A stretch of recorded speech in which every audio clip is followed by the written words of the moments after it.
ஏகனை போற்றி, இணையாழும் ஈசனை போற்றி, பிரணவத்தின் பொருள் தந்து தகப்பன் சுவாமி என்று பெயர் கொண்ட என் குருநாதா போற்றி, ஸ்கந்தா சொல்லம். என்ன இருக்குது, எல்லோரும் சுகமாகவும் சந்தோஷமாகவும் இருக்கிறீர்களா? கண்டிப்பாக இருப்பீங்க, இருக்கணும். எல்லோருமே மனசுக்கு நிம்மதியாக வாழ கற்றுக்கலாம். அதுவே வாழ்க்கையில் மிக அருமருந்து. நமது சுக்ரா ஆஸ்ட்ரோவே தங்களை இனிதே வரவேற்கிறது. இந்த பதிவில் நம்ம என்ன பார்க்க போகிறோம் அப்படின்னா, குரு பார்வை. ஒரு பார்வை பொதுவாக ஜோதிட சாஸ்திரத்தில் மிக அழகாக இந்த கிரகத்தை வர்ணிக்கக்கூடிய ஒரு அமைப்பு அப்படின்னு சொல்லக்கூடியது சுபகிரகம் அப்படின்ற அந்தஸ்தில் வரும். தூய்மையோன், பொன்னோன், பொன்னவன், குரு, பிரகஸ்பதி, கிழமைகளில் வியாழன், அந்தணன், இது மாதிரியான மிக தூய்மையான வார்த்தைகளால் சொல்லக்கூடிய ஒரு கிரகம் குரு. அதே மாதிரி அந்த குரு அப்படின்னு சொல்லக்கூடிய கிரகம் ஜோதிட சாஸ்திரத்தில் மிக மிக அழகான அற்புதங்களை செய்வார் அப்படின்னு சொல்லுவாங்க. மொத்தத்தில் இந்த குரு அப்படின்னு சொல்லக்கூடியது குரு நோக்கம், குரு பார்வை, கோடி குற்றங்களை தீர்க்க வல்லது அப்படின்னு சொல்லுவாங்க. ஆக்சுவலாகவே அது கோடி குற்றங்களை தீர்க்குதா அப்படின்றது அவரவர் தலையெழுத்து அப்படின்னு தான் சொல்லணும். எப்பவுமே குரு பார்க்கும் இடம் விருத்தியாகும் அப்படின்னு சொல்லுவாங்க. சிலருடைய பார்வையில் அந்த விருத்தி அப்படின்னு சொல்லக்கூடியது குரு 6, 8, 10ஆம் பாவத்தை பார்க்கிறார், அல்லது 6, 8, 12 பாவங்களை பார்க்கிறார். அப்படின்னா அந்த 6, 8, 12 அப்படின்னு சொல்லக்கூடிய துர்ஸ்தானங்களை பார்க்கக்கூடிய அமைப்பில் துர்பலன்களை அதிகமாக செய்வார்கள் அப்படின்னு சொல்லக்கூடியது ஒரு சாரர் கருத்து. அல்லது அந்த 6, 8, 12 கூடைய கெடு பாதக செயல்களை அவர் தடுத்து நிறுத்துவார் அப்படின்றது ஒரு சாரருடைய கருத்து. இதில் எது சார் உண்மை? குழம்பி போயிடுவோம். அப்போ குரு பார்த்தால் அது கோடி குற்றங்களை நிவர்த்தி செய்யும் அப்படின்னு சொல்லக்கூடிய அமைப்பில் நம்ம முதல்ல சொல்லி வந்திருக்கோம். அப்போ 6ஆம் பாவத்தை பார்த்தா என்ன பண்ணணும்? இப்போ இந்த இடத்துல கொஞ்சம் சிரமங்களை தரக்கூடிய ஒரு அமைப்பு அப்படின்னு சொல்லக்கூடியது. லக்கணத்தை பார்க்கும் பொழுது நல்ல ஒரு தேற்றமான ஒரு அமைப்பு, தேஜஸான ஒரு உடல் அமைப்பு, எப்பவுமே சுறுசுறுப்பாக இருக்கக்கூடிய அமைப்பு, இன்னார் என்று அறியக்கூடிய அமைப்பு, இந்த ஊரில் இவருடைய பேரை வச்சு ஊருக்கு பேர் அப்படின்னு சொல்லக்கூடிய அமைப்பெல்லாம் இந்த குருவனுடைய பார்வை தரும் அப்படின்னு சொல்லலாம். 2ஆம் பாவத்தை பார்க்கிறார் அப்படின்னு பார்த்தோம் அப்படின்னா அந்த 2ஆம் பாவத்தை பார்க்கக்கூடிய ஒரு அமைப்பு கூடிய விரைவில் திருமணம், நல்ல வேலை, நல்ல படிப்பு, ஒரு சமமான அந்தஸ்தான கௌரவமான வாழ்க்கை, இது மாதிரியான ஒரு அமைப்புகளெல்லாம் சொல்லலாம். பெரும் பணத்தை ஈட்டக்கூடியவர் அப்படின்னு சொல்லலாம். 3ஆம் பாவம் சகோதரம் அப்படின்னு சொல்லக்கூடியது இளைய சகோதரத்தோடு அந்யோன்யமான பழக்க வழக்கங்கள் அப்படின்ற மாதிரியான சொல்லிக்கிட்டே போயிட்டே இருக்கலாம். அதேமாதிரி 4ஆம் பாவத்துக்கு சொல்லும்போது வீடு, வண்டி, வாகனம் இதெல்லாம் வரும் அப்படின்றதெல்லாம் சொல்லலாம். 5ஆம் பாவம் அப்படின்றது புத்திரஸ்தானம், நல்ல சற்புத்திரர்கள் அப்படின்னு சொல்லக்கூடிய மிக நேர்த்தியான புத்திரர்களை கொடுப்பார் அப்படின்னு சொல்லலாம். 6ஆம் பாவத்தை பார்க்குறார் சார், இவர் என்ன பண்ணுவார்? அந்த 6ஆம் பாவத்தில் இருக்கக்கூடியது என்ன? முதல்ல எடுத்தோடனே நம்ம என்ன சொல்லுவோம்? மைனஸ் அப்படின்னு சொல்லக்கூடிய கடன், பகை, நோய், வம்பு, வழக்கு, இதெல்லாம் சொல்லக்கூடிய அமைப்பு தானே எதிரியை சொல்லக்கூடிய அமைப்பு. அப்போ எதிரியை அவர் வலுப்படுத்தி விடுவாரா அப்படின்னு நம்ம பார்க்கணும். சார் 6ஆம் பாவம் அப்படின்றது கிளியராக இருக்குது, எந்த விதமான கிரகங்களும் இல்லை. அந்த கிரகங்களும் இல்லாத இடத்த குரு பார்க்கக்கூடிய அமைப்பு அப்படின்னு சொல்லக்கூடியது. இப்போ 6ஆம் பாவத்தை மட்டும் பார்க்குறாரு. அப்போ பாவத்திற்கான காரகத்துவத்தை மட்டும் எடுத்து வேலை செய்வாரா? அல்லது 6ஆம் பாவத்தில் ஒரு கெடுக்கிரகம் இருக்குது, ராகுவோ கேதுவோ இருக்குது. அப்போ அந்த ராகு கேதுவை பார்க்கக்கூடிய கிரகம், ராகு கேதுவை தொடர்பு கொள்ளக்கூடிய கிரகம் எந்த மாதிரியான ஒரு பலனை தருவார் அப்படிங்கிறத நம்ம பார்க்கணுமா? அல்லது சுபகிரகமே இருக்குது, ஏற்கனவே குரு பார்வை செலுத்தக்கூடிய இடத்துல ஒரு சந்திரன் இருக்கார், செவ்வாய் இருக்கார், சூரியன் இருக்கார். அப்போ இந்த மாதிரியான ஒரு கிரகங்கள் இருக்கும்பொழுது அந்த பார்வையை அவர் என்ன செய்வார்? அப்போ இதனுடைய அமைப்புகளை எல்லாம் என்ன செய்யக்கூடிய ஒரு தத்துவத்தை கொண்டவராக குரு இருப்பார் அப்படின்றத பார்க்கலாம். பொதுவாக 6, 12, 8ஆம் பாவங்களை பார்க்கும் பொழுது அந்த பார்வை, அதாவது குருவனுடைய பார்வை விருத்தி செய்யும், கோடி குற்றங்களை நீக்கும் அப்படின்ற ஒரு அமைப்பில் தான் அந்த குருவனுடைய பார்வை சொல்லப்படக்கூடிய இலக்கணம் இல்லையா? அப்போது குற்றங்களை நீக்கக்கூடியவர், அதே மாதிரி இருக்கக்கூடிய தோஷங்களை நீக்கக்கூடிய ஒரு அமைப்பு அப்படின்னு சொல்லக்கூடிய அமைப்பில் தான் வரும். இது ஒரு வகையான ஒரு குருவை பற்றிய ஒரு புரிதல். அதேமாதிரி குரு பார்க்கக்கூடிய இடத்தை விருத்தி செய்வான் அப்படின்னு சொல்லக்கூடிய இடத்துல அந்த பார்க்கக்கூடியதை அபாரமாக இருக்கக்கூடிய கெடுபலன்களை கெட்டதாகவே நிறைய செஞ்சிருவேன், நல்லது இருக்கிறத நல்லதாகவே நிறைய செஞ்சிருவேன் அப்படின்ற மாதிரியான ஒரு அமைப்பு இல்லையா? அப்போ 1ஆம் பாவத்தை பார்க்கும்போது நம்ம சொன்னோம் 2ஆம் பாவத்தில் இப்படிலாம் இருக்கும்னு சொல்லலாம். 6ஆம் பாவத்துக்கு நீங்கள் பதில் என்ன சொல்லுங்கள் அப்படின்னு சொல்லும்போது வெறும் பாவம் சார், 6ஆம் பாவத்தில் எந்த கிரகமும் இல்லை. அப்போ இது என்ன பண்ணும் அப்படின்றத நம்ம பார்க்கணும். இப்போது 6ஆம் பாவத்தை பார்க்கக்கூடிய கிரகம் எதிரியை வலுத்து விடுவாரா, கடனை வலுத்து விடுவாரா, அல்லது ருணம் அப்படின்னு சொல்லக்கூடிய ருணம், ரோகம், சத்ரு அப்படின்னு சொல்லக்கூடியது. ருணம் அப்படின்னு சொல்லக்கூடியது அப்பப்போ வரக்கூடிய நோய்களை குறிக்கக்கூடிய ஒரு அமைப்பு. ரோகம் அப்படின்னு சொல்லக்கூடியது இவருக்கு ஏற்கனவே பாரம்பரியமாக பூர்வீகமாக இருக்கக்கூடியது. அதாவது வந்து அவங்க அப்பா அவருக்கு, அதாவது வந்து அதை வம்சாவளியாக வரும்னு சொல்லுவாங்கள்ல, இது வந்து அவங்க வழி வழியாக வரக்கூடிய நோய் அப்படின்னு சொல்லக்கூடியது ரோகம் அப்படின்னு சொல்லக்கூடியது. ருணம், ரோகம், சத்ரு அப்படின்னு சொல்லக்கூடியது எதிரி, உடனுக்குடனே எதிரியை உருவாக்கக்கூடிய ஒரு அமைப்பு அப்படின்னு சொல்லக்கூடியது. இப்போ வெறும் கட்டமாக இருக்குது சார். இப்போ குரு வந்து 12 இருந்து பார்க்குறாரு. அப்போ பொதுவாக வந்து 6ஆம் பாவத்தை பார்க்கக்கூடிய கிரகம் வந்து நேர் எதிர்பார்வை அப்படின்னு சொல்லி பார்த்தோம் அப்படின்னா 12ஆம் பாவத்திலிருந்து குரு பார்த்துட்டு இருப்பார். அதே மாதிரி 12லிருந்து 10ஆம் பாவத்திலிருந்து பார்த்தாலும் 6ஆம் பாவத்தை பார்க்கக்கூடிய கிரகம் 9ஆம் பாவ பார்வையாக பார்ப்பார். 8ஆம் பாவத்திலிருந்தும் இந்த கிரகம், அதாவது வந்து 2ஆம் பாவத்திலிருந்தும் இந்த கிரகம் பார்க்கும் 6ஆம் பாவத்தை. அப்போ 2, 12, 10 பாவங்கள்லேருந்து பார்க்கக்கூடிய அமைப்பு அப்படின்னு சொல்லக்கூடியது 6ஆம் பாவத்தை பார்க்கக்கூடிய குரு. அப்போ 2ஆம் பாவத்தில் இருக்கக்கூடிய குரு 5ஆம் பார்வையாகவும், 12ஆம் பாவத்தில் இருக்கக்கூடிய குரு 7ஆம் பார்வையாகவும், 10ஆம் பாவத்தில் இருக்கக்கூடிய குரு 9ஆம் பார்வையாகவும் இந்த இடத்த அவர் பார்க்குறார். இங்கே தான் வந்து நம்ம கொஞ்சம் தெளிவாக எடுக்கக்கூடிய ஒரு அமைப்பு. பொதுவாக காலபுருஷ தத்துவத்தின் 9ஆம் இடத்து அதிபதி, 12ஆம் இடத்து அதிபதி அப்படின்னு சொல்லக்கூடியவர். இப்போது இப்படியும் கொண்டு போகலாம். 12ஆம் பாவத்திலிருந்து பார்க்கக்கூடிய குரு மறைந்த குரு. அப்போ அந்த 12ஆம் பாவத்தில் குரு மறைஞ்சிடுறார். 12ஆம் பாவத்துக்குடைய பிரச்சனைகளை வந்து அந்த மறைந்த குரு நிறைந்த பலனை தருவார் அப்படின்னு சொல்லக்கூடிய ஒரு அமைப்பு அப்படின்னு நம்ம வச்சுக்கலாம். பொதுவாக 8இல் குருவுக்கு மறைவு கிடையாது. 6ஆம் பாவத்தில் இருக்கக்கூடிய குருவுக்கு மறைவு, 12ஆம் பாவத்தில் இருக்கக்கூடிய குருவுக்கு மறைவு. 8ஆம் பாவத்தில் இருக்கக்கூடிய குருவுக்கு பெருசாக வந்து நம்ம மறைவை, 6ஆம் பாவத்தில் இருக்கக்கூடிய குருவுக்கு தான் மறைவு இல்லை. 8ஆம் பாவத்தில் இருக்கக்கூடிய குருவுக்கு வந்து மறைவு இருக்குது. 12ஆம் பாவத்தில் இருக்கக்கூடிய குருவுக்கும் மறைவு இருக்குது. அப்போது இந்த 8ஆம் பாவத்தில் இருக்கக்கூடிய குருவும் 12ஆம் பாவத்தில் இருக்கக்கூடிய குருவும் நிறைந்த பலன்களை செய்வார்கள் அப்படின்னு சொல்லியது. அப்போ நம்ம இங்கே என்ன எடுக்கக்கூடிய ஒரு அமைப்பு அப்படின்னு சொல்லி பார்த்தோம்னா, 6ஆம் பாவத்தில் இருந்து குரு பார்த்தால் மட்டுமே, அப்போ இங்கே 6ஆம் பாவத்தை தான் நம்ம பற்றி பேசிகிட்டு இருக்கோம். அப்போ 6ஆம் பாவத்தில் இருந்து பார்த்தால் மட்டுமே குருவினுடைய பார்வை விருத்தி செய்யக்கூடிய ஒரு அமைப்பாக இருக்கும். நிறைந்த பலனை தரக்கூடிய குரு அப்படின்றது வந்து 12ஆம் பாவத்தில் இருக்கக்கூடிய குரு நேர் 7ஆம் பார்வையாக 6ஆம் பாவத்தை பார்க்கக்கூடிய ஒரு அமைப்பு என்ன பண்ணுவார்? 2ஆம் பாவத்தில் இருக்கக்கூடிய குரு நேர் 5ஆம் பார்வையாக, அதாவது வந்து 5ஆம் பார்வையாக பார்க்கக்கூடிய குரு 6ஆம் பாவத்தை என்ன பண்ணுவார்? இப்படி பார்க்கும் பொழுது 10ஆம் பாவத்தில் இருக்கக்கூடிய குரு 9ஆம் பார்வையாக 6ஆம் பாவத்தை எப்படி பார்ப்பார்? 12ஆம் பாவத்தில் இருக்கக்கூடிய குரு நிறைந்த பலனை தரணும் அப்படின்னா 12ஆம் பாவத்திற்கான பலனையும் தரணும், அவர் பார்க்கக்கூடிய 6ஆம் பாவத்து பலனையும் அவர் தரணும் இல்லையா? அப்போ பார்க்கக்கூடிய இடத்தையும் விருத்தி செஞ்சு வைக்கணும், இருக்கக்கூடிய இடத்தையும் விருத்தி செஞ்சு வைக்கணும். இங்கே ரெண்டுமே வந்து கரெக்டாக பார்த்தீங்க அப்படின்னா 12ஆம் பாவம் விரயஸ்தானம். இப்போ விரயஸ்தானத்தில் இருக்கக்கூடிய குருவனுடைய அமைப்பு அந்த இடத்த விருத்தி பண்ணணும்னா 6ஆம் பாவத்தில் வந்து என்ன பண்ணணும்? அவர் சம்பாதிக்கணும். 6ஆம் பாவம் அப்படின்னு சொல்லக்கூடிய நமக்கு என்ன, நம்ம பார்க்கக்கூடியது எல்லாமே நெகட்டிவ்ல தானே பார்ப்போம். கடன், பகை, நோய், சத்ரு எல்லாத்தையும் சொல்லிடுவோம். கடன் வாங்கணும்னா எங்கிருந்து வாங்க முடியும்? ஒருத்தனுக்கு ரொட்டேஷன் வரணும் அப்படின்னா எப்படி கொடுப்பாங்க? ஒருத்தனை நம்பி உடனே கொண்டு வந்து ஒரு 10 லட்சம் 20 லட்சம் பணத்தை கொடுத்துட்டு போக மாட்டாங்க. குரு பல்க் அமௌண்ட், பெரிய பணத்தை ஈட்டக்கூடியவன். அதனால் வந்து பல்கான ஒரு அமௌண்ட்டை வந்து குரு கொடுக்கணும் அப்படின்னா உங்களுடைய கெப்பாசிட்டி அப்படின்றது எப்படி இருக்கணும், 10ஆம் பாவம் எப்படி இருக்கணும், 10ஆம் பாவத்தில் எந்த மாதிரியான கிரகங்கள் இருந்து உங்களுக்கு வந்து தசை நடத்தணும், அல்லது அந்த 10ஆம் பாவத்தில் இருக்கக்கூடிய கிரகத்தினுடைய அமைப்பை பார்த்தீங்கன்னா கர்மஸ்தானம். கர்மஸ்தானம் வலுக்கும் பொழுது 6ஆம் பாவம் அப்படின்னு சொல்லக்கூடிய உங்கள் கரியர் வந்து வலுந்து நிற்கும்.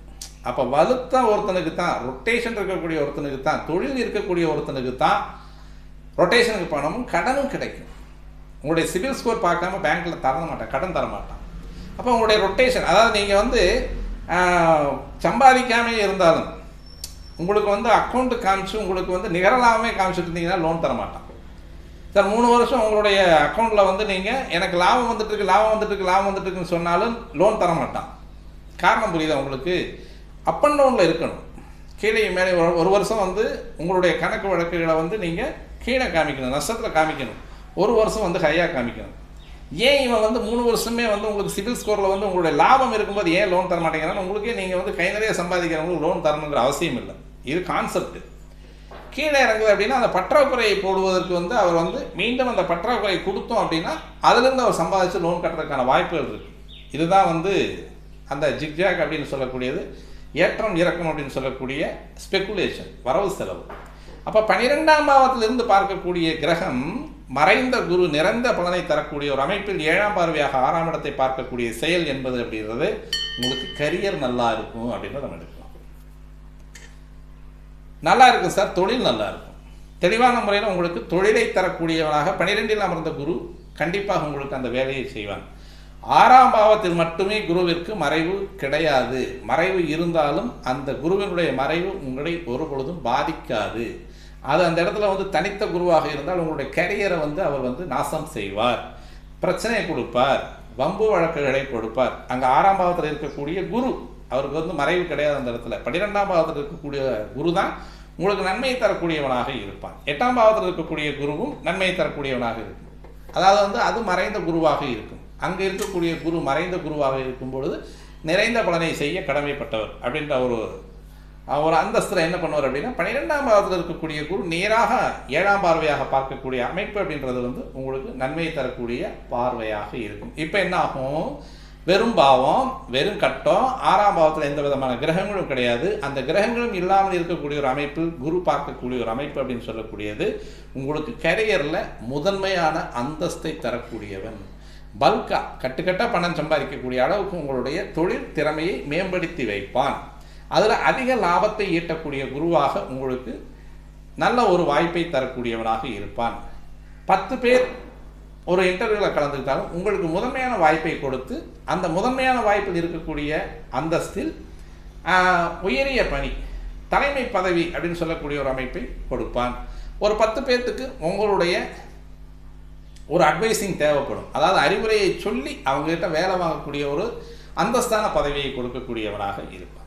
இதெல்லாமே வந்து அந்த 12ஆம் பாவத்தில் இருக்கக்கூடிய குருவனுடைய நேர் 7ஆம் பார்வை அப்படின்னு சொல்லக்கூடியது 6ஆம் பாவத்துக்கு விழுகும்போது, சார் இங்கே சத்துருன்னு ஒருத்தர் வர்றாரே சார் அப்படின்னு தான் நான் முதலே சொல்லிட்டேன். 10 பேர் இருந்தாலும் அதற்கு மேலே உங்களுக்கு முன்னுரிமை கொடுத்து வேலை கொடுக்கக்கூடியவனாக இருப்பான். அப்போ 10 பேருங்கிறது உங்களுக்கு வந்து ஒரு இன்டர்வியூ 10 பேர் வர்றீங்க, 10 பேர் போகிறீங்க, 10 பேர் நீங்கள் ஒருத்தர் அப்படின்னா உங்களுக்கு 10 பேருக்கு 10 பேர்த்தில் நீங்கள் வர மீதி இருக்கக்கூடிய 9 உங்களுக்கு சத்துரு. அந்த சத்துருவை மிக லாபகமாக ஜெயிக்கக்கூடியவனாக இருப்பவன் குரு. அந்த இடத்துல 12ஆம் பாவத்தில் இருக்கணும். சார் எனக்கு 10ஆம் பாவத்திலிருந்து 9ஆம் பார்வையாக 6ஆம் இடத்தை பார்க்குறாரு சார், இப்போ இந்த இடத்துல எனக்கு கிரகங்களே கிடையாது அப்படின்னு சொல்லும் பொழுதும் இதுவும் நன்மையை தரக்கூடியவனாக இருப்பான். இதில் ஒரு விஷயம் என்ன அப்படின்னா 9ஆம் பார்வையாக பார்க்கக்கூடியவன் 10ஆம் இடத்துல இருக்கக்கூடிய குரு அப்படின்னு சொல்லக்கூடிய, பொதுவாக 10ல் குரு வந்து பால் செய்யக்கூடியவன், கரியரை வந்து பெருசாக வந்து உங்களுக்கு நிலைப்பாட்டை தரமாட்டார். 10ல் போயிட்டு குரு இருக்கக்கூடிய ஒரு விஷயம் காரக கிரகம். இப்போ தொழிலில் வந்து உங்களுக்கு பிரச்சனை தருவான். அப்போது எந்தெந்த இடத்துல குரு இருந்து உங்களுக்கு பார்த்தால் அந்த பாவம் தெளிவான ஒரு வாய்ப்பை, முன்னேற்றமான பலனை தரக்கூடிய ஒரு பாவகமாக இருக்கும் அப்படின்றது வந்து குரு இருக்கக்கூடிய இடத்துல குரு பார்த்தா கோடி குறைகள் நீங்கும் அப்படின்னு சொல்லக்கூடிய ஒரு அமைப்பில் இருக்குது. ஆனால் எந்த இடத்துல இருந்து பார்த்தாலும் அவர் வந்து அந்த கோடி குறைகளை தீர்ப்பார் அப்படிங்கிறதுக்கு இந்த மாதிரியான பார்வைகள் வந்து தெளிவான ஒரு விளக்கத்தை நம்ம எடுத்துக்கிட்டோம் அப்படின்னா குரு எந்த இடத்துல இருக்குது அப்படிங்கிறத பொறுத்து நம்ம வந்து பார்க்கறதுக்கு நம்ம அந்த குருவினுடைய பார்வையை நாம் கணித்து நம்ம எடுத்துக்கலாம். அப்போ 10ஆம் பார்வை அப்படின்றது பொதுவாக இருக்கக்கூடிய இடத்துக்கு எடுப்பான் குரு. 12ஆம் பாவத்தில் இருக்கும் பொழுது இருக்கக்கூடிய இடத்தை கெடுக்கும் பொழுது வரவுக்கும் செலவுக்கும், செலவு செய்யக்கூடியது சுப செலவுகளை செய்யக்கூடியது, அதற்கான வருமானத்தை கொடுக்கக்கூடிய அமைப்பில் 6ஆம் பாவத்தை பார்த்து உங்களுக்கு கொடுத்துருவான். எல்லா விஷயங்களையும் உங்களுக்கு வந்து அழகாக கொடுத்துட்ருப்பான். 10ஆம் பாவத்தில் இருக்கக்கூடிய குரு, பொதுவாக சனி குரு 10ஆம் பாவத்தில் இருந்தாங்க அப்படின்னா கண்டிப்பாக அவங்களுக்கு தொழிலில் வந்து மிகப்பெரிய ஒரு கடினமான சூழ்நிலையை உருவாக்குவாங்க. வெளியூர்களில் வேலை, வெளிநாடுகளில் வேலை, இது மாதிரி போயிட்டால் அவங்களுக்கு பிரச்சனை கிடையாது. 10ல் குரு வந்து ஒரு பரதேச வாழ்க்கையை கொடுக்கக்கூடியவன், வெளிநாடுகளுக்கு செல்லக்கூடியவர்களுக்கு வெளிநாடு யோகத்தை கொடுக்கக்கூடியவனாக குரு இருப்பான். அப்போ உங்களுக்கு ஒரு நாட்டில் இருந்து பக்கத்தில் ஒரு மலேசியா, சைனா, நேபாள், இந்த மாதிரி ஸ்ரீலங்கா, ஒரு தமிழ்நாட்டில் இருக்கீங்க அல்லது இந்தியாவில் இருக்கீங்க, ஒரு அண்டை நாடு அப்படின்னு சொல்லக்கூடிய ஒரு இடத்துல வந்து நீங்கள் தள்ளி போயிட்டீங்கன்னா கூடவும் உங்களுக்கு ஒரு நிறைந்த பலனை தருவான். அப்போ தான் வந்து உங்கள் கெரியரில் நீங்கள் வந்து நல்ல ஒரு ஒரு ஒரு சராசரியாக இருக்கக்கூடிய அமைப்பை காட்டிலும் ஒரு உயர்ந்த அந்தஸ்தை கொடுக்கக்கூடியவனாக 10ல் இருக்கக்கூடிய குரு வந்து உங்களுக்கு வேலையை செஞ்சு கொடுப்பான். தனஸ்தானத்தில் இருக்கக்கூடிய குரு சார் 5ஆம் பார்வை என்னை 6ஆம் இடத்துக்கு பார்க்குறாரு சார் அப்படின்னு பார்க்கும் பொழுது தனஸ்தானத்தில் இருக்கக்கூடிய குருவும் குடும்ப வாழ்க்கையில் பொதுவாக நல்லா பேசுவீங்க, நல்லா அருமையாக பேசக்கூடிய ஆட்களாக இருக்கும், தெளிவான சிந்தனை உள்ள ஆட்களாக இருக்கும். நல்லா பேசுகிறவனுக்கு எப்போவுமே ஒரு சபையிலையோ அல்லது சமுதாயத்திலேயோ வந்து அவங்களுக்கு வந்து ஒரு பெரிய ஒரு வரவேற்பு இருக்காது, அவங்களுக்கான அங்கீகாரம் அந்த இடத்துல இருக்காது. ஏன்னா சூழ்நிலைக்கு தகுந்த மாதிரி மாற்றி பேசுகிறவங்களுக்கு தான் சமுதாயத்திலையும் சரி குடும்பத்திலையும் சரி தனக்கேவும் சரி சில நேரங்களில் வந்து பொய் பேச வேண்டிய ஒரு வாழ்க்கையும் பொய் பேச வேண்டிய ஒரு நிலைப்பாடும் வரும். சந்தர்ப்ப சூழ்நிலைகளில் பொய் பேச வேண்டிய ஒரு காலகட்டமும் வரும். அந்த நேரத்தில் வந்து அந்த பொய் அப்படின்றத வந்து கண்டிப்பாக வேணும். குரு 2 இருக்கும்போது பொய் பேசுறதுக்கு வராது. மனசாட்சியை விட்டு நம்ம பொய் பேசுறது அப்படிங்கும்போது நேராக வளர்ந்த மரத்துக்கு தான் எப்பவுமே வெட்டு முதல்ல இருக்கும் அப்படின்னு சொல்கிற மாதிரி. அப்போ அந்த 2ஆம் இடத்துல இருக்கக்கூடிய குருவும் 5ஆம் பார்வையாக 6ஆம் இடத்தை பார்ப்பது அப்படிங்கிறது வந்து கொஞ்சம் சிரமத்தை கொடுக்கக்கூடியவனாகவே இருப்பான். அப்போது இந்த இடத்துல வந்து 12ஆம் இடத்துல இருந்து பார்க்கக்கூடிய குரு மட்டுமே உங்களுக்கு 6ஆம் பாவத்தை பார்க்கக்கூடிய குரு நன்மையை செய்யக்கூடியவனாக இருக்கார். சரி சார், 8ஆம் பார்வையை பார்க்குறார், 8ஆம் இடத்தை பார்க்குறார். இப்போ இந்த 8ஆம் இடத்துல வந்து கிரகங்கள் எதுவும் இல்லை. அப்போ கிரகங்கள் எதுவுமே இல்லாத ஒரு இடத்த 8ஆம் பாவத்தை பார்க்கும் பொழுது 2ஆம் இடத்தில் இருந்து பார்க்கக்கூடிய குரு அப்படின்னு சொல்லக்கூடிய குரு பொதுவாக இந்த இடத்துல இருக்கும் பொழுது இதில் என்னென்ன இருக்குது? மானம், அவமானம், சிறை, ஆயுள், இது எல்லாமே சொல்லக்கூடிய பாவம் 8ஆம் பாவம்.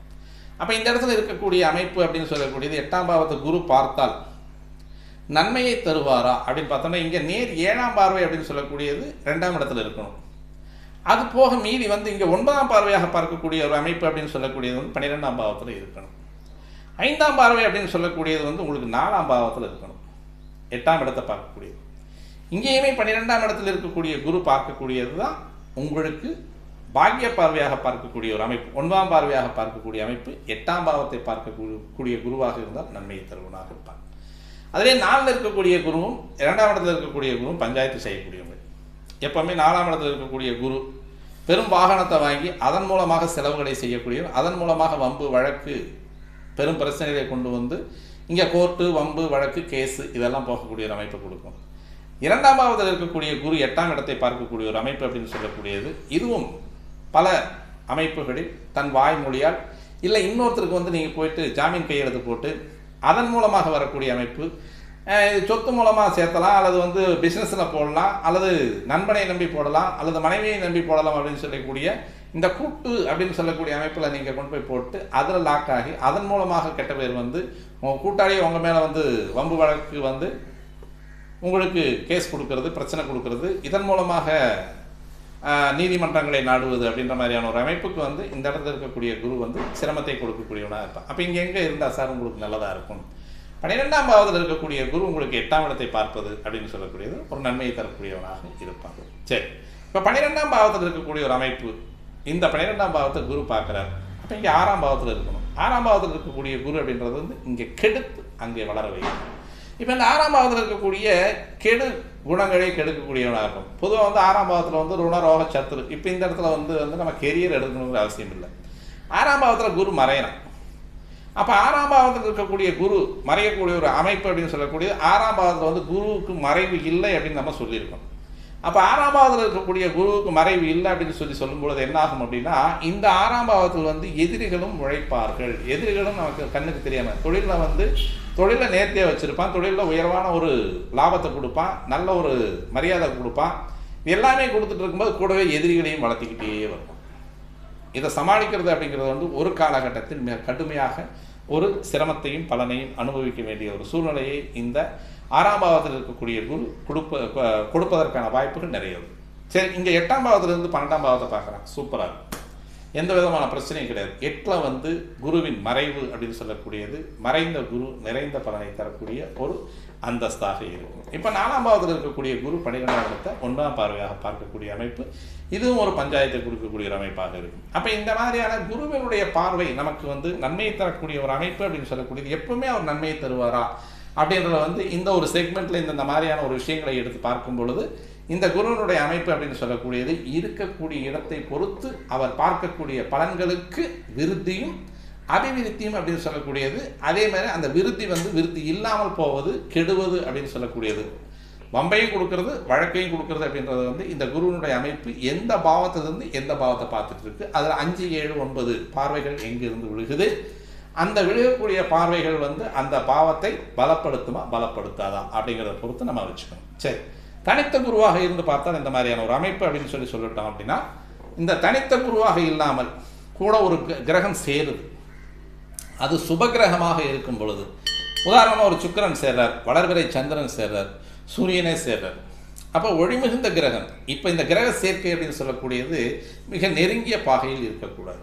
தொடர்பு கொள்ளக்கூடிய கிரகங்கள், ஒரே பாவத்தில் தொடர்பு கொள்ளக்கூடிய கிரகங்கள் நெருங்கிய பாவையில் இருந்து அப்படின்னா, இங்கே குரு அஸ்தமனப்பட்டு இந்த குருவனுடைய பார்வை எந்த கிரகம் இந்த கிரகத்தை, அதாவது வந்து எந்த கிரகம் இதனோடு சேருதோ, சூரியனை தவிர மற்ற கிரகங்கள் எது சேர்ந்தாலுமே நன்மையை தரக்கூடியவனாகத்தான் இருப்பார்கள். எப்படி இருந்தாலும் சந்திரன் குரு நெருங்கிய பாகையில் சேர்றாங்க, இது ஒரு கடகராசியில் சேருது, இது உச்ச குரு, கூடவே சந்திரன் ஆட்சி சந்திரன். இந்த பார்வை மிக நேர்த்தியான பார்வையாக இருக்கும். எல்லா விஷயங்களுக்கும் இந்த குரு சந்திர யோகம் அப்படின்னு சொல்லக்கூடிய அமைப்பில் 2 நெருங்கிய பாகை இருந்தாலும் சரி, ஒரு 15 பாகைக்கு விலகாமல் இருந்தால் இதை விட நல்லதாக இருக்கும்.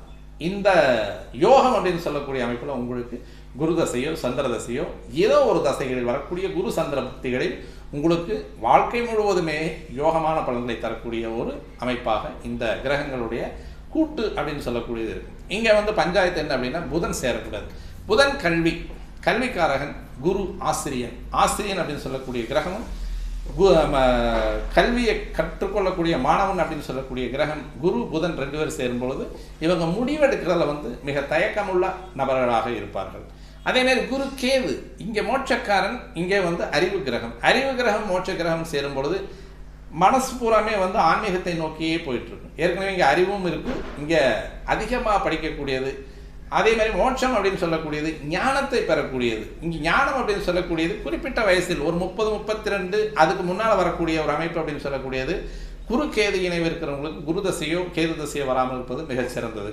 அல்லது வந்து இவங்களுக்கு ஒரு 50, ஒரு 40, 45 வயசுக்கு மேலே இந்த குரு கேது இணைவு அப்படின்னு சொல்லக்கூடியது குரு தசையோ கேது தசையோ வரும் பொழுது இவங்களுக்கு ஒன்று இங்கே 2ஆம் பாவம் 11ஆம் பாவம் 7ஆம் பாவம் இந்த கிரகங்கள் நல்லா இருக்கும் பொழுது, கிரக அமைவுகள் நல்லா இருக்கும்போது இந்த ஞானம் அப்படின்னு சொல்லக்கூடியது கல்வியில் நேர்த்தியாக கொண்டு செல்லும்.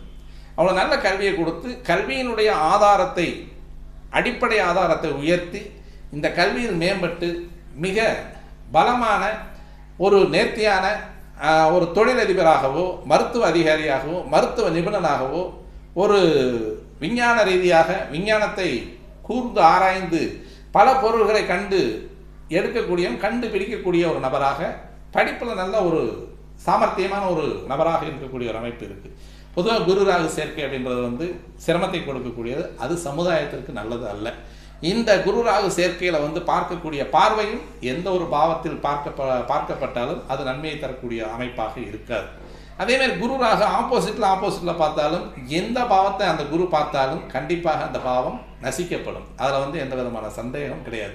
இதுக்கு நல்ல ஒரு உதாரணம் என்ன அப்படின்னு பார்த்தோம்னா, நமக்கு வந்து கோவிட்டில் 2020 வந்து கரெக்டாக ஒரு 2020 ஜனவரி மாதம் முன்னால், டிசம்பருக்கு பின்னால் ஜனவரிக்கு முன்னால் பார்த்தோம் அப்படின்னா, தனித்த ராகு மிதுன ராசியில் தன்னுடைய சுயசாரத்தில், பூரா கிரகங்களும் தனுசு ராசியில், கிட்டத்தட்ட சற்றேறக்குறைய 2 கிரகங்கள் அப்படின்னு பார்த்தோம் அப்படின்னா, கேது குரு சூரியன் புதன் சனி இவங்க எல்லாருமே தனுசு ராசியில் இருந்தாங்க. இப்போ சூரியன் பஞ்சமஸ்தானாதிபதி அப்படின்னு சொல்லக்கூடியவனும், புதன் 3, 6 குடையவன் அப்படின்னு சொல்லக்கூடியவனும், குரு வந்து 9 குடையவனாகவும், சனி 10, 11 குடையவன். இங்கே பாருங்கள், இந்த காம்போ வந்து நமக்கு வந்து எப்படி சிரமத்தை கொடுத்துருக்கு. அப்போ சேரக்கூடிய கிரகங்களுடைய தன்மையை கொண்டு குருவின் பார்வை மிக கடுமையாக பாதிக்கப்படுகிறது, அல்லது குருவின் பார்வை பலனளிக்காமல் போகுது அப்படின்றத நம்ம சொல்லணும். இப்போ நம்ம என்ன சொன்னோம், அந்த நேரத்தில் எல்லாமே மேக்சிமம் வந்து என்ன பண்ணியிருக்காங்க, தனுசு வீட்டில் குருவோடு சேர்ந்த கிரகங்கள் குருவை கெடுப்பார்கள், அல்லது குருவனுடைய அமைப்பில் சுபரோடு சேரக்கூடிய கிரகங்கள் பெருசாக வந்து பாதிப்பை தராது அப்படின்னு சொல்லிட்டு இருந்தோம். ஆனால் எங்கே ஆரம்பிச்சது அப்படின்னா, மகர ராசி அப்படின்னு சொல்லக்கூடிய இந்தியாவினுடைய அமைப்பு அப்படின்னு சொல்லக்கூடியது மகர ராசி. அதற்கு பக்கத்து ராசி அப்படின்னு சொல்லக்கூடிய கும்பத்தில் ஆரம்பிச்சது. சனியினுடைய அமைப்பில் ஆரம்பிக்கக்கூடிய ஒரு அமைப்பு அப்படின்னு சொல்லக்கூடியது அண்டை நாடு அப்படின்னு சொல்லக்கூடிய சைனாவில் ஆரம்பித்த அந்த மிக இயற்கை சீற்றம் அப்படின்னு சொல்லக்கூடியது பல லட்சம் உயிர்களை காவு வாங்கி மீண்டும் இந்தியாவுக்கு வந்தது அப்படின்றது நமக்கு வந்து 2020 மார்ச்சில் வந்து நமக்கு லாக்டவுன் அப்படின்னு சொல்லக்கூடிய அமைப்பை கண்டிப்பாக அந்த குரு அப்படின்னு சொல்லக்கூடியவரோடு சேர்ந்த கிரகங்கள் எல்லா கிரகங்களும் சேர்ந்துருந்தாங்க. ஒரு மாதம் தள்ளும்போது சூரியன் வந்து மகர ராசிக்கு போனார், செவ்வாய் வந்து இந்த பக்கமாக துலாத்திலிருந்து விருச்சகத்துக்கு வந்தார், துலாத்தில் இருந்தார். அப்போ இங்கே விடுபட்டு போன கிரகங்கள் அப்படின்றது வந்து புதனும் சூரியனும் அப்படின்னு சொல்லக்கூடிய கிரகங்கள் தான். மற்றபடி யார் இருந்தால் கூட சனி அப்படின்னு சொல்லக்கூடிய காலபுருஷ தத்துவத்தின் 10, 11 கூடியவன் இருந்தார். கர்மஸ்தானாதிபதியும் லாபாதிபதியும் பொது பாதகாதிபதி அப்படின்னு சொல்லக்கூடியவன் இருந்தான். அதேமாரி பொது மாரகாதிபதி அப்படின்னு சொல்லக்கூடிய சுக்கிரன் கூட தான் இருந்தார். அதே மாதிரி வந்து 3, 6 கூடிய புதன் அப்படின்னு சொல்லக்கூடியவன் கூட தான் இருந்தான். அப்போ புதன் குரு சேர்க்கையில் குருவினுடைய பார்வை நன்மை தராது. பொது மாரகாதிபதி அப்படின்னு சொல்லக்கூடிய சுக்கிரனோடு சேர்ந்த குருவினுடைய பார்வையும் நன்மையை தரக்கூடிய ஒரு அமைப்பாக இருக்காது. பொது பாதகாதிபதி அப்படின்னு சொல்லக்கூடிய சனியினுடைய குரு அப்படின்னு சொல்லக்கூடிய இணைப்பு அப்படின்னு சொல்லக்கூடிய அமைப்பில் இருந்து வரும் பொழுதும் இந்த குருவினுடைய பார்வை நமக்கு நன்மையை தராது. அது வந்து சேர்ந்த கிரகங்களுடைய அமைப்பில் அந்த கெடு கிரகங்களின் தன்மை, அந்த கெடு கிரகங்கள் உங்களுக்கு எந்த பாவகத்தை சேர்ந்த கிரகங்கள் என்றது அந்த பலனின்படி உங்களுக்கு குருவின் பார்வை நன்மையை தரக்கூடியவனாக இருப்பான். மற்றபடி வந்து குரு வந்து பார்த்த உடனே பொதுவாக வந்து குரு நோக்கம் அப்படின்னு சொல்லக்கூடியது உங்களுக்கு 2ல் குரு வந்துருச்சு கல்யாணம் கூடிரும், 7ல் குரு வந்துருச்சு கல்யாணம் கூடிரும். அதேமாரி 2ஆம் பாவத்தை வந்து இப்போ 10ஆம் பாவத்தில் இருக்கக்கூடிய குரு வந்து 2ஆம் பாவத்தை பார்க்குறாரு. பொதுவாக வந்து 10ஆம் பாவத்துக்கு வரும்போது 3, 2, 5ஆம் பார்வையாக 2ஆம் இடத்தை பார்ப்பார். அப்போ இந்த 10ஆம் பாவத்தில் இருக்கக்கூடிய குரு 2ஆம் பாவத்தை பார்க்குறது, அல்லது இங்கே ஜென்மத்துக்கு வரக்கூடிய குரு 7ஆம் பார்வையாக 7ஆம் ஸ்தானத்தை பார்க்குறது. ஏன்னா இது வந்து திருமணம் நடக்க வேண்டிய காலத்தை சொல்லக்கூடிய இடம் 7ஆம் இடம். திருமணம் நடக்கக்கூடிய இடம் அப்படின்னு சொல்லக்கூடியது 2ஆம் பாவம். 7ஆம் பாவத்திலிருந்து குரு லக்கணத்தை பார்க்கறது அல்லது ராசியை பார்க்கறது, இது மாதிரியான ஒரு அமைப்புகளில் வந்து இந்த 2ஆம் பாவத்தை பார்க்கக்கூடியதும் 7ஆம் பாவத்தை பார்க்கக்கூடிய குருவும் லக்கணத்திலேயோ ராசியிலிருந்து 7ஆம் பார்வையாக 7ஆம் இடத்தையோ லக்கணத்திலிருந்து 7ஆம் பார்வையாக 7ஆம் இடத்தையோ, இட் மீன் ராசிக்கு 7ஆம் இடத்தையோ லக்கணத்துக்கு 7ஆம் இடத்தையோ, அதேமாதிரி 10ல் இருக்கக்கூடிய குரு 2ஆம் பார்வையாக அதாவது 5ஆம் பார்வையாக 2ஆம் இடத்தையோ, அல்லது 8ல் இருக்கக்கூடிய குரு இங்கே இந்த 8ல் இருக்கக்கூடிய குருவினுடைய அமைப்பில் தான் 2ஆம் பார்வையாக 7ஆம் பார்வையாக 2ஆம் இடத்தை பார்த்தா உங்களுக்கு கல்யாணம் அப்படின்னு நம்ம எடுக்கலாம். ஆனால் இந்த 8ல் இருக்கிறது அஷ்டம குரு அப்படின்னு சொல்லுவோம். அஷ்டம குருவில் வந்து 2ஆம் இடத்துல கல்யாணம் நடக்கிறதுக்கான வாய்ப்பு இருக்குது கடைசி டைமில். இப்போ அந்த அஷ்டம குரு தாண்டி போகும்போது, அஷ்டம குருவில் தான் எனக்கு வந்து காட்டுக்கு போனது, சிவன் வந்து பிச்சை எடுத்தது, இதெல்லாமே சொல்லிகிட்டு இருப்போம். ஜென்மகுரு வனவாசம் போனது ராமனுக்கு அப்படின்னு சொல்லுவாங்க. அப்போது இந்த 8ஆம் இடத்துல இருக்கக்கூடிய குருவும், அதாவது மறைவு தோஷம் அப்படின்னு சொல்லக்கூடிய இடத்துல நிறைந்த குருவாக இருக்கக்கூடிய குருவினுடைய அமைப்பில் வரக்கூடிய சில பார்வைகள் உங்களுக்கு நன்மையை செய்யக்கூடியதாக இருக்கும்.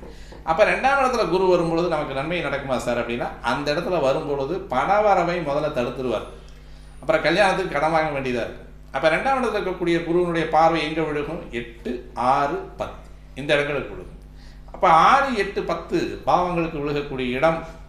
அப்போ வந்து நமக்கு 8ஆம் இடத்துல இருக்கக்கூடிய அமைப்பில் கொஞ்சம் சறுக்கலையும், 6ஆம் இடத்துல இருக்கக்கூடிய அமைப்பில் கொஞ்சம் சறுக்கலையும், அதே மாதிரி உங்களுக்கு 10ஆம் இடத்துல இருக்கக்கூடிய கொஞ்சம் அந்த தொழில் ஸ்தானம் அப்படின்னு சொல்லக்கூடிய இடத்துல ஒரு சறுக்கலையும் கொடுக்கக்கூடியவன் பண வரவை முதல்ல தடுப்பான். அப்போ வந்து 2ஆம் இடத்துல இருக்கக்கூடிய குரு உங்களுக்கு கல்யாணத்தை பண்ணி வைப்பானா? பண்ணி வைக்க மாட்டார். 8ஆம் இடத்துல இருக்கக்கூடிய குரு பார்க்கும் பொழுது 2ஆம் இடத்துக்கு பார்க்கும்பொழுது கல்யாணம் அப்படின்றத வந்து கண்டிப்பாக செஞ்சு வைப்பார். இப்போ இந்த 5ஆம் பாவத்தில் வந்து உங்களுக்கு குரு இருக்கார் சார், 11ஆம் பாவத்தில் இருந்து பார்க்குறாரு சார், நன்மையை தரக்கூடிய குருவாக இருப்பார். அப்போ உங்களுக்கு குழந்தை, நல்ல பேர், ஒரு இன்டர்வியூ பாஸ் பண்ணுறது, ப்ரொமோஷன் வர்றது, வெளிநாடுகளுக்கு போகிறது, இதெல்லாம் 11ஆம் இடத்துல இருக்கக்கூடிய லாப குருவாக இருந்து செயல்படக்கூடிய ராசிக்கும் லக்கணத்துக்கும். பொதுவாக லக்கணத்துக்கு எடுத்துக்கிட்டிங்கன்னா உங்களுக்கு நல்லது. லக்கணம் தானே அதிகமாக பேசக்கூடியது. கோச்சாரம் அப்படின்னு சொல்லக்கூடிய ராசிக்கு வரக்கூடிய குருவும் ஓரளவுக்கு நன்மையை செய்யக்கூடியவனாக இருப்பான். அந்த இடத்துல வந்து ஒரு 20% நன்மை தராது அப்படின்ற மாதிரியான சொல்லுவாங்க. இருந்தாலும் சில நிகழ்வுகள், முக்கியமான வாழ்க்கையின் நிகழ்வுகள் வந்து கோச்சாரத்தில் தான் நடக்கும். அது வந்து 11ஆம் இடத்துல இருக்கக்கூடிய கிரகம் உங்களுக்கு 7ஆம் பார்வையாக 5ஆம் இடத்தை பார்க்கக்கூடிய ஒரு அமைப்பு அப்படின்னு சொல்லக்கூடியது உங்களுக்கு நன்மை தருது.